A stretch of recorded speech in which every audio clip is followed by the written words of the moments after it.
concept of Waju providing a platform that not only started out in Japan, but now has come across the world to be a part of America, and making that connecting link, I think, is just so important. So for Waju to be at the forefront of reaching out and providing a vehicle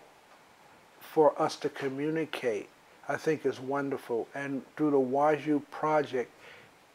one of the most important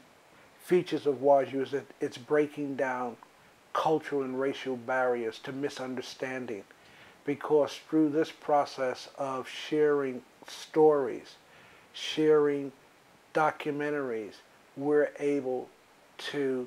see the similarities in our culture as opposed to the differences that we think exist.